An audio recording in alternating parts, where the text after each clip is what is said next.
আসসালামু আলাইকুম, কেমন আছেন সবাই? আশা করি সবাই ভালো আছেন। আলহামদুলিল্লাহ, আল্লাহর রহমত ও আপনাদের দোয়ায় আমিও ভালো ও সুস্থ আছি। আজকে আমি আপনাদেরকে দেখাবো কিভাবে 2 কেজি ওজনের মাছ খুব সহজেই রান্না করা যায়। তবে ভিডিওটি শুরু করার আগে আমি আপনাদের কাছে একটি অনুরোধ করছি যে ভিডিওটা ভালো লাগলে অবশ্যই আমার চ্যানেলটি সাবস্ক্রাইব করবেন এবং ভিডিওটিতে একটি লাইক দিবেন। তো দেরি না করে রেসিপিটি তৈরি করা যাক। প্রথমে আমি কড়াইকে খুব ভালো করে গরম করে নিচ্ছি। কড়াই ভালো করে গরম হয়ে গেলে এখন আমি এতে মাছ ভাজার তেল দিয়ে দেব। তারপর ভালো করে হলুদ গুঁড়া, মরিচ গুঁড়া ও লবণ দিয়ে মাখিয়ে 3-0 মিনিটের মতো রেখে দেওয়া মাছগুলো ভালোভাবে ভেজে নেব। আর হ্যাঁ, অবশ্যই মাছগুলো বেশি তাপে ভেজে নিবেন। আর খেয়াল রাখবেন যেন মাছগুলো বেশি পুড়ে বা লেগে না যায়। আমি সব মাছগুলোকে সাবধানের সাথে ভেজে নিব।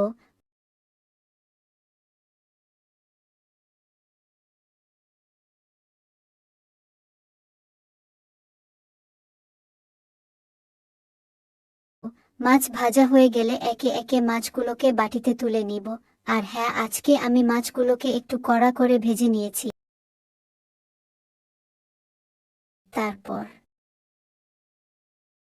আমি একটা পেস্ট বানিয়ে নেব, যাতে তরকারির কালারটা অনেক সুন্দর আসবে। আপনারা হলুদের গুঁড়া, মরিচের গুঁড়া, পেঁয়াজ বাটা, জিরা বাটা, লবণ, ধনিয়ার গুঁড়া আর পানি দিয়ে পেস্টটা তৈরি করে নেবেন। পেস্টটা একটু ঘন করে বানিয়ে নিবেন। এরপর ওই মাছ ভাজা তেলে আমি তৈরি করে রাখা পেস্টটা দিয়ে দিচ্ছি। পেস্ট দেওয়ার পর অনবরত কড়াই ভালো করে নাড়তে থাকবেন।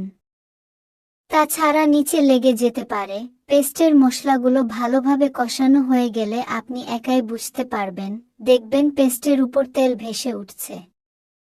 তার কিছুক্ষণ পর আমি এর মধ্যে ভেজে তুলে রাখা সেই মাছগুলো দিয়ে দিচ্ছি।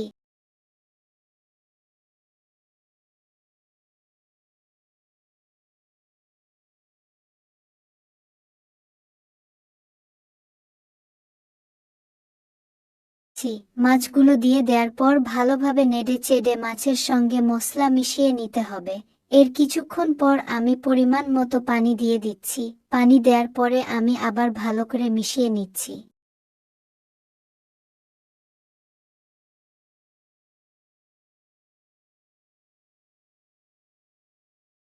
ভালো করে মিশিয়ে নেওয়া হয়ে গেলে আমি কড়াইটা কিছুক্ষণের জন্য ঢেকে রাখছি। 5 মিনিট পর ঢাকনা তুলে দেখি আমার রান্না হয়ে গেছে। আর কিছুক্ষণ চুলায় রেখে আমি নামিয়ে নিব।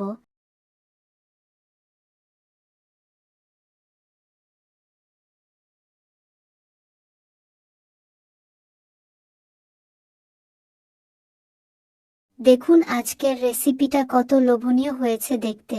রেসিপিটা যদি আপনাদের দেখতে ভালো লাগে